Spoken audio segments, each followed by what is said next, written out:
Hello crafty friends, I'm Lien from Studio Kato and I'm so happy to be back on my YouTube channel today with a Altenew video. Today I am joining the video hop for the new January release from Altenew, and as always there are prizes to win, so stay tuned for how you can get a chance to win one of 5 gift cards. Now I am using the new Zero Waste Field of Flowers stencil pack, which is 4 layering stencils, and it's just a wonderful field full of wildflowers, which are my favorite. And I'm going to do some quick ink blending here. I am using my Misty, and I am putting everything in the same corner.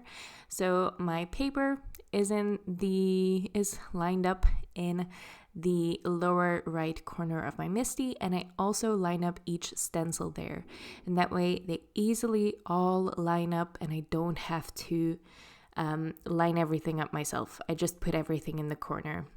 There's no thinking required. I am going to speed through all of this ink blending. I'm using some Pinkfresh Studio inks here. I have all of the inks that I used listed in my blog post for this video. So in the description you can find all of the supplies I used. I'm not sure actually if I'm going to include all of the ink colors, but there is also a link to the blog post, and that has a visual supply list, so it's easier to see all of the colors that I used anyway there. Now for this first card, because I'm making 3 today, for this first card I am not masking anything off. I am letting the colors of the flowers blend together and create more colors and shades. So you could mask some flowers off to only blend a couple of them yellow and then a couple of them solid pink. Here I just did a blend of yellow to orange to pink, and it worked out wonderful. Now there are little dots here as well which fill up the empty spaces, and they also include some flower centers.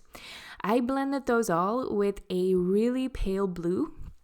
So as flower centers, this isn't the best look, but I knew I was going to cover those up with some embellishments anyway. I think using embellishments for flower centers is a really easy and quick way to add a lot of sparkle and a lot of dimension to a flower.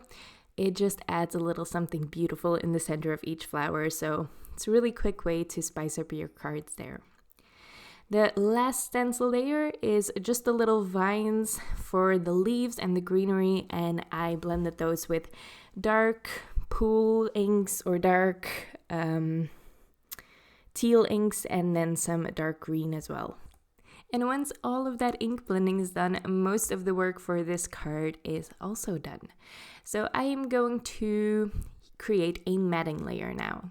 Now I don't always do this, but if I really just have a small mat, so it's a really thin outline of the colored cardstock that I put underneath, I usually cut out the center, especially when I'm running low on that color of cardstock.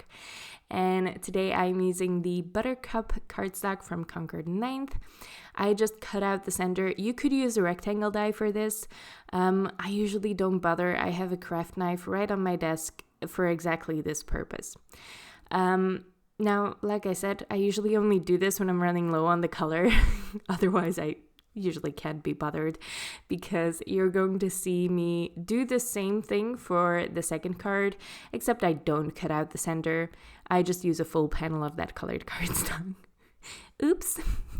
Then I am using some scrap pieces of cardstock. I used 2 layers of thick white cardstock, and I glued those behind that stenciled panel. I'm using Barely Art Precision Craft glue to glue everything together on my card, and I'm going to finish this card up with a sentiment from the Timeless Sentiments die set from Altenew. This is a favorite of mine. It was released back in October, November, I want to say, and it's just such a good set. Definitely timeless sentiments, but also quite large sentiments, and I love a good bold sentiment. I used a shadow layer there. I used 2 layers of white cardstock probably and 1 layer of buttercup cardstock, the same as the mat to pull everything together nicely. And then the scripty sentiment is, or the scripty layer is also 3 layers thick, 2 just regular rolled white cardstock, and then 1 layer of glitter white cardstock as well. And then I'm just figuring out where to place my sentiment, and I thought it would be fun. Usually I place it at the bottom, at the top I mean, but today I figured I would just place it at the bottom for something a little different. And the final part of this card is putting all the flower centers in place. I'm using Pinkfresh Studio glitter drops. I am using gold glitter drops. I'm using blush glitter drops and magenta glitter drops. And I'm just figuring out first which color I'm going to use for each flower, because like I said, I blended the colors together. And on a light pink flower, I'll use the blush, but maybe there's a little bit of yellow in the flower as well. So I'm just figuring it out as I go. And once all of those are placed and I know which one I want on which flower, I can take my glue and glue them all down. This is really easy to do with an embellishment wand. I'm using the Pinkfresh Studio for this one, but I have used so many embellishment wands over the years. You don't actually have to replace your embellishment wand if there are, those wax tips replaceable. Those wax tips are replaceable, but sometimes replacements are really hard to find in Europe. So I'm hoping that the replacements for the Pinkfresh Studio wand will stay available here, so I don't have to buy a new wand every time, because it's kind of wasteful. And this is the zero waste Field of Flowers stencil, so maybe I should be a little bit more conscious about what I waste in my craft room. Now, the next 2 cards are also created with this zero waste Field of Flowers stencil, but I'm also pulling in the coordinating die. I've already gone through the blending process of this stencil pack for you guys once, so I've sped this up even more. I am going to make the colors a little bit more bold for this one. So I also added quite a bit of shading for the first layer of the leaves, because these images are going to be cut out and it's essentially going to look as no line coloring. If your images are too pale, they're not going to stand out well enough. So I usually like to add a lot of contrast here, so a lot of lights and a lot of dark shading for my flowers so they stand out a lot better with that no line coloring look. I actually left these blue ones a little bit too pale and I regretted it in the end. So yeah, just be aware of if you cut this out, it's going to not look as nice if it's too pale, as opposed to when you're just leaving it as a full field of flowers, as a full background. It's not going to matter that much if it's a little bit too pale. And here I did mask off some of the flowers so I could create some solid oranges, some solid pinks, and the colors don't blend together.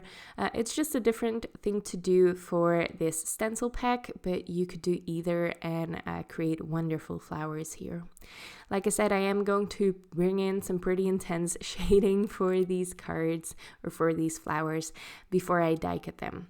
Now I do have to admit, die cutting this with the coordinating die was a little bit tricky because the coordinating die is very solid and it's very hard to line it up.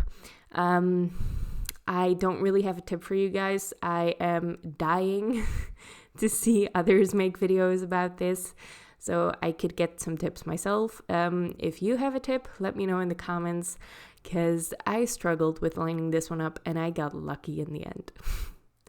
For my background on these 2 cards, I'm going to use a new 3D embossing folder from Altenew. This is the Tufted Elegance 3D embossing folder, and I love a good, solid geometric pattern that doesn't take away too much of the focal point. Now, before I run my cardstock through that 3D embossing folder, I always spritz it on both sides with water.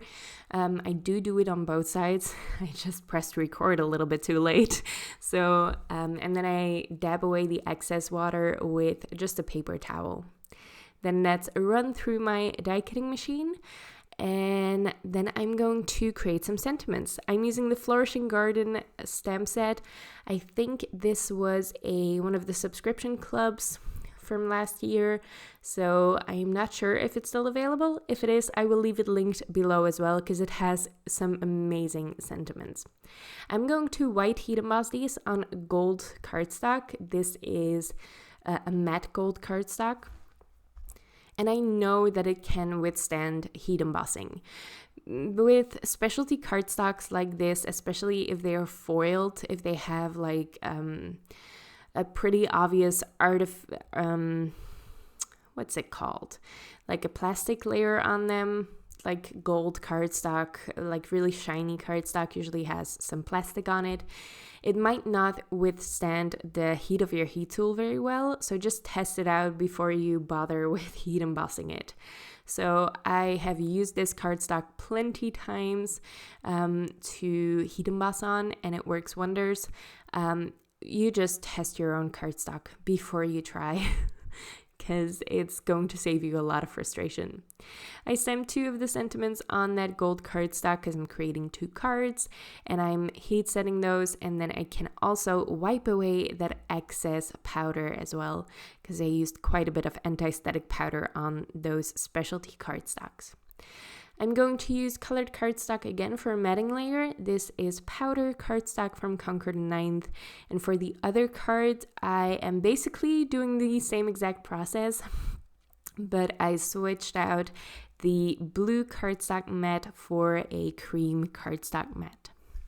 Once again, I am layering some thick cardstock panels behind my little embossed panel.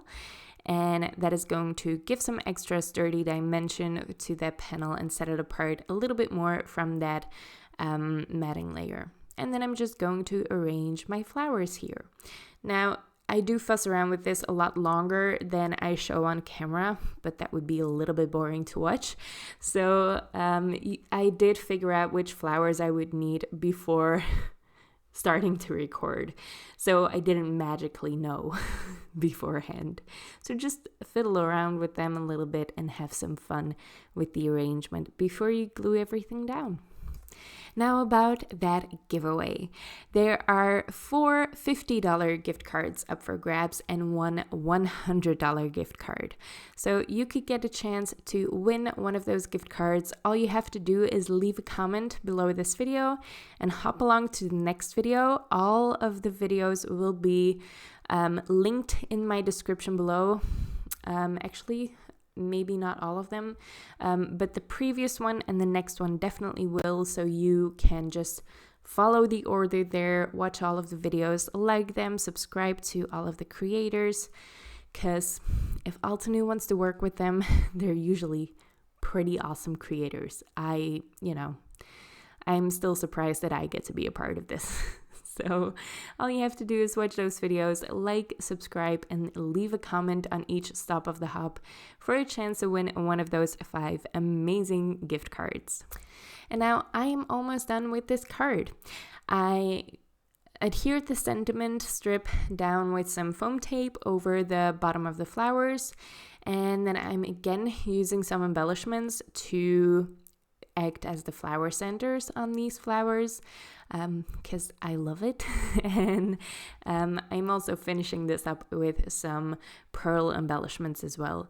I don't often use pearl embellishments. I mean, the pearl shape I use quite often, but the pearl color not as much. But I thought this looked pretty great with that Nina off-white cardstock. This is Nina Classic Crest Solar White. I have just started using it. It is great cardstock for ink blending and stuff. I really like it as a cardstock. It's great quality. I just don't think it's very white. It's very creamy, honestly.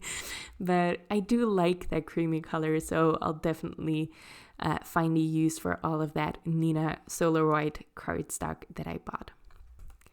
I hope you like the cards. I hope you like the video, because I definitely did. I loved creating with this new layering stencil from Altenew, and I adore that there's a coordinating die for it as well. So this is the Zero Waste Field of Flowers bundle that I used. It will be linked in the description below, and I will also link to the entire January release from Altenew, because there's plenty of amazing goodies there. I actually have a video coming up with one of their layering die sets soon. I think that should be coming on Saturday maybe, and it'll be all about playing around with color as well. So I'm looking forward to showing you that as well. So that's it, 3 really simple cards made with that Zero Waste Field of Flowers stencil and die set. I hope you liked the cards, I hope you liked the video. If you did, make sure to leave a thumbs up on this video, leave your thoughts in the comments below, and don't forget to subscribe if you want to see more of my videos in the future. Thank you so much for watching, and I hope to see you next time. Bye!